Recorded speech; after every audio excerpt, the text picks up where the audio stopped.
Hello guys, welcome to this video.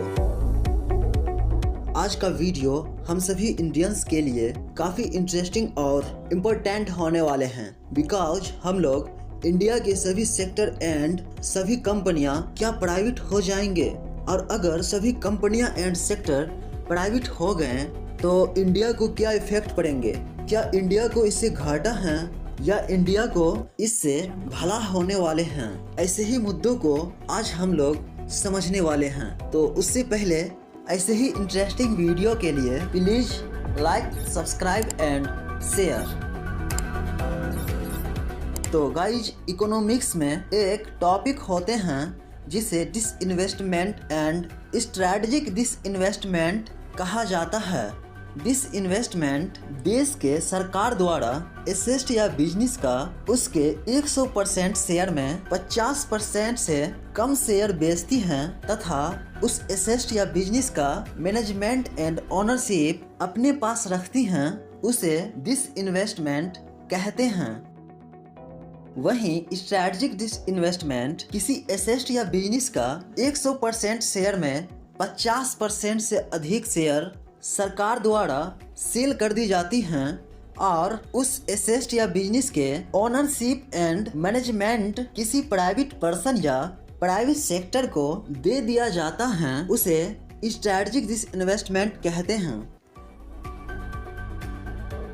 अब हम लोग इंडियन गवर्नमेंट के द्वारा सभी कंपनियों को डिसइन्वेस्टमेंट कर रही हैं या स्ट्रैटेजिक डिसइन्वेस्टमेंट कर रही हैं, इस पे बात कुछ टर्म को समझने के बाद करने वाले हैं। तो इंडियन गवर्नमेंट द्वारा रिसेंट के न्यूज में बाल्को कंपनी जो एल्युमिनियम कंपनी थी उसे स्ट्रैटेजिक डिसइन्वेस्टमेंट के तहत मतलब 51% शेयर स्टरलाइट के हाथों बेच दिए हैं तथा बाल्को कंपनी के 49% शेयर अब भी इंडियन गवर्नमेंट के पास मौजूद हैं। ऐसे ही इंडियन गवर्नमेंट के द्वारा कुछ गिने चुने ही कंपनी पब्लिक सेक्टर यानी सरकारी कंपनियां बचे हैं, जिसमें परमाणु ऊर्जा सेक्टर के company, state bank of India, petroleum और कुछ कंपनियां हाथों पे गिने चुने पब्लिक सेक्टर कंपनियां इंडियन गवर्नमेंट के पास बचे हैं। तो गाइज, इंडियन गवर्नमेंट के द्वारा इन सभी सेक्टर को बेचने पर मिले रकम को जनता के सामने हिसाब देती है या नहीं, तो जी हाँ, इंडियन गवर्नमेंट के द्वारा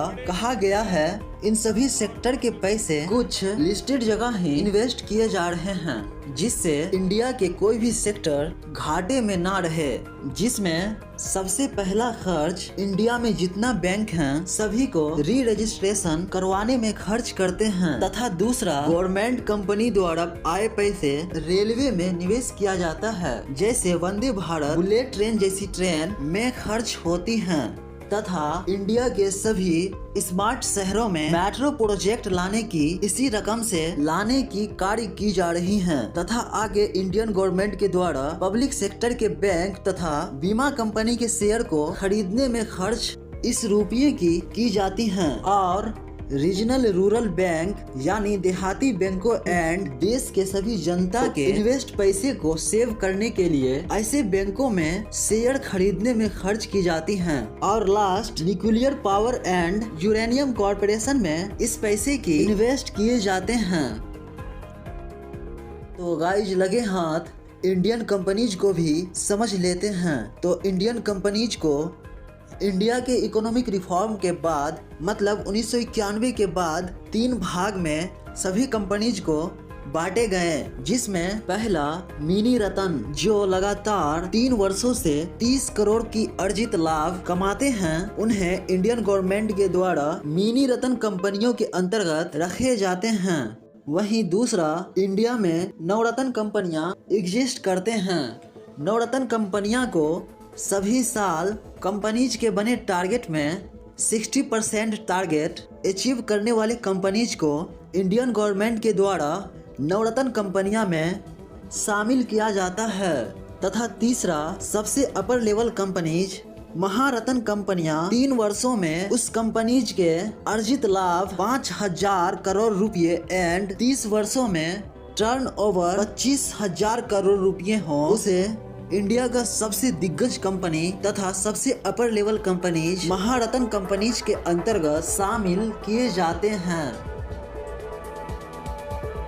तो हमारे ग्रेट इंडिया के अंतर्गत 10 महारत्न कंपनीज भेल, BPCL, Coal India, GAIL, Hindustan Petroleum, IOC, NTPC, ONGC, SAIL India में अभी कुल 10 महारत्न कंपनियां एग्जिस्ट करते हैं। वहीं 14 नवरत्न कंपनियां एंड इंडिया में कुल 73 मिनी रत्न कंपनीज इंडिया में एग्जिस्ट करते हैं। अगर बात करें इंडियन गवर्नमेंट के द्वारा पब्लिक सेक्टर कंपनीज को डिसइन्वेस्टमेंट किए जाते हैं या स्ट्रेटजिक डिसइन्वेस्टमेंट, तो इंडियन गवर्नमेंट के द्वारा स्ट्रेटजिक डिसइन्वेस्टमेंट किए जाते हैं। बिकॉज सभी पब्लिक सेक्टर कंपनीज के 50% शेयर प्लस इंडियन गवर्नमेंट के द्वारा सेल किए गए हैं तथा इंडियन एक्सपर्टों ने कहा है पब्लिक सेक्टर कंपनीज को स्ट्रेटजिक डिसइन्वेस्टमेंट ऐसे किसी भी संस्था या किसी भी व्यक्ति के हाथों स्ट्रेटजिक डिसइन्वेस्टमेंट नहीं किए जाने चाहिए। इसके लिए नीति आयोग द्वारा विशेषज्ञ के टीम बैठाए जाए तथा विशेषज्ञों द्वारा बताए गए नीति आयोग के तहत निर्णय को आर्थिक मामलों के मंत्रिमंडल समिति के समक्ष प्रस्तुत किए जाएं, जो ऐसे व्यक्ति या संस्था को स्ट्रेटजिक डिसइन्वेस्टमेंट के तहत उस कंपनीज के शेयर दिए जाएं जो उस कंपनीज को बेहतर ढंग से आगे ले जाने के काबिल हों।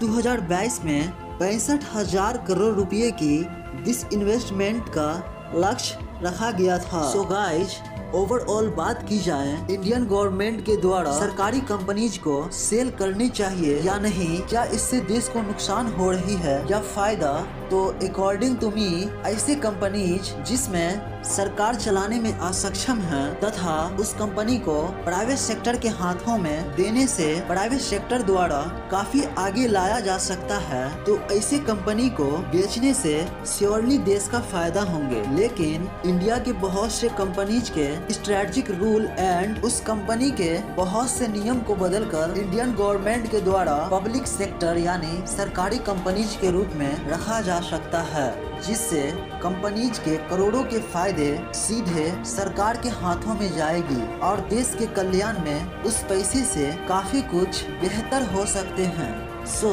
It's my think, so what do you think? Say in comment below about the disinvestment of Indian government. Please stay with me for a long time.